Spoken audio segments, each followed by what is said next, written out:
Hi. We always keep talking about mindsets, the importance of mindset in our transformation or in anything that we do, right? Today, in this video, we will work on the principles for setting up this mindset, which will become a pathway for transformation. So take a paper and pen because what I am going to speak to you is noted here. You need to note it too.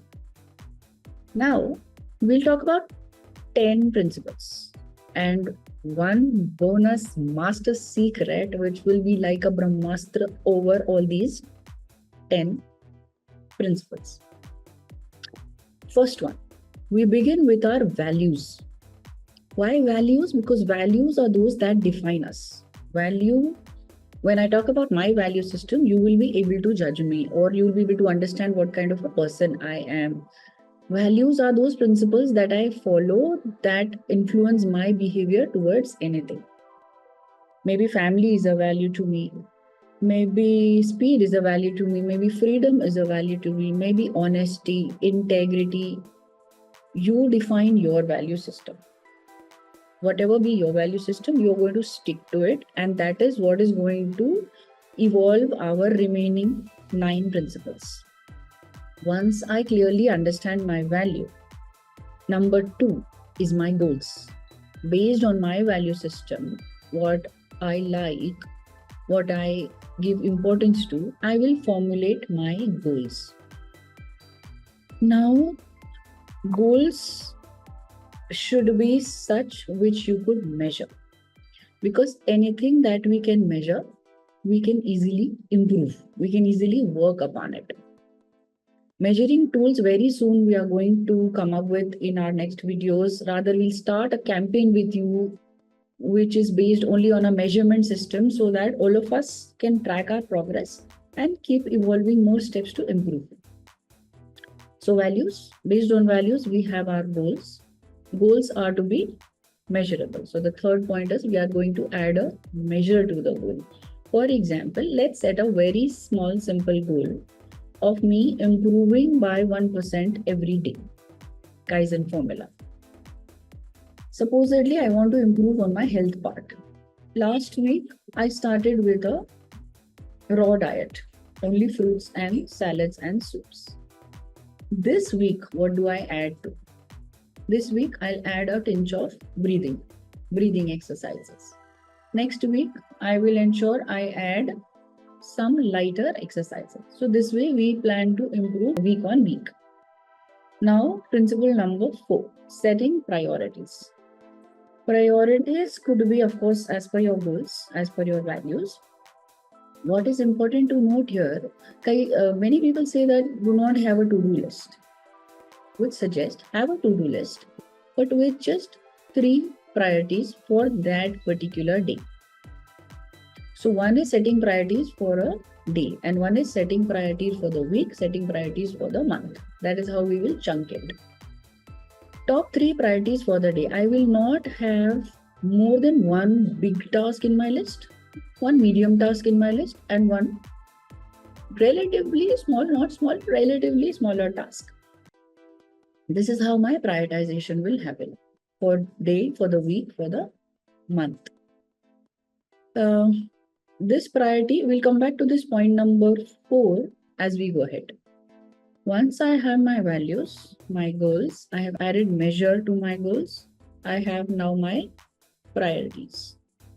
You can also have your priorities, broader priorities, say for this year, this financial year, this calendar year, depending on what goals you are setting. But we always prefer having a priority for the day, for the week, month, and quarter, and so on. Now, number 5, my time. My goals, my priorities, my values. So I work by my time, which means identify your peak time. My peak time I have understood. Evening 6 till 9 or 10 is peakest for me. My creativity works best, my writing works best, all my innovation, my ideas, everything pops up around that 6 to 10 p.m. time. So you need to identify what is your peak time. It could be morning, afternoon, evening, night. Freeze that. That is the time which is your independent time. Do not schedule anything whatsoever in that phase. Once we are stuck with that time, we give the best out of us in that time. You will realize how better you get with the measurement, how better you get with your priorities, how better you are, how better you show the progress with your goals. Now comes number 6, Bruce Lee ka 10,000 concept. Remember what Bruce Lee said? That he's not fearing the 10,000 moves the opponent is going to make, but he fears that one move which the opponent has practiced 10,000 times. So have one such move with you which you have practiced 10,000 times that makes you an expert. That becomes your unique selling proposition. That becomes your differentiation point. That has to be with us always. Whenever asked what's your USP, you know that one skill which you have practiced 10,000 times and you are a master of it now. So nobody can beat you in that. Attached to this number 6 is number 7. Even though you have practiced it 10,000 times, you're not going to stop at that. You have to continue sharpening the axe.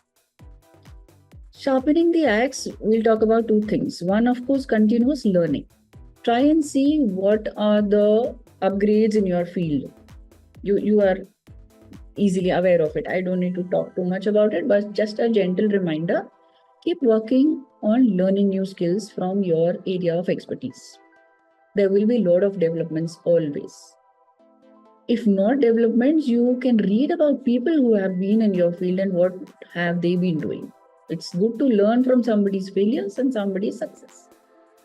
The second thing in sharpening the axe is independent thinking. This works like a bumper. In this independent thinking, I am not getting influenced by any reading material, by anybody's views, opinions, judgments. This is my time, my own thinking. Because whatever you come out with your own thinking, that is what is innovation. We don't have to be, or rather all of us are born as Einsteins. It's simple that curiosity sometimes is not there. We don't get into that independent kind of a thinking. That doesn't give us those innovative ideas. That potential, that capability exists in all of us. You schedule your independent thinking time, especially in your peak time, and see the magical results. I'm repeating, we've covered 7 till now. I'm repeating values. Based on values, my goals. I'm attaching a measure to my goals. I am adding priorities to my life. My time. Number 5, my time. Number 6, the Bruce Lee 10,000 concept. Number 7, sharpening the axe through learning and thinking, independent thinking.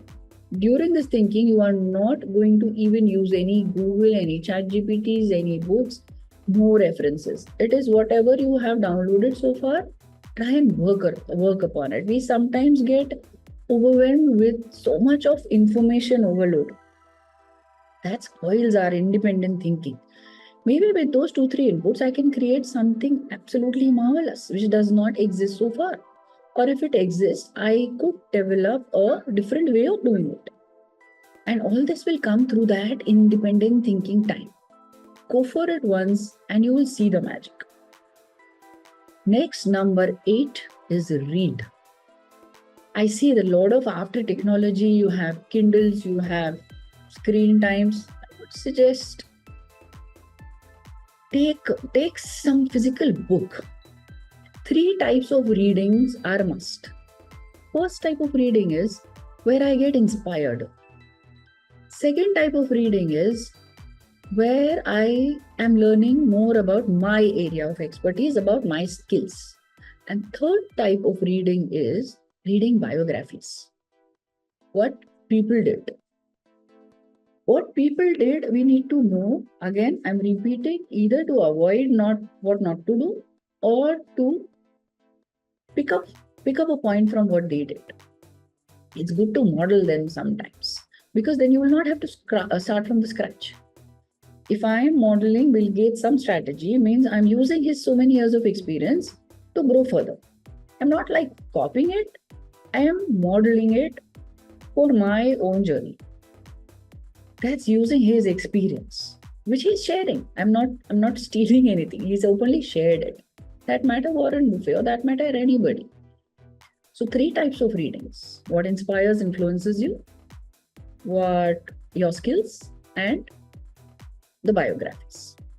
So our principle number 8 will be reading. All these principles that we are talking, don't forget, they are there to help us maintain our resourceful state.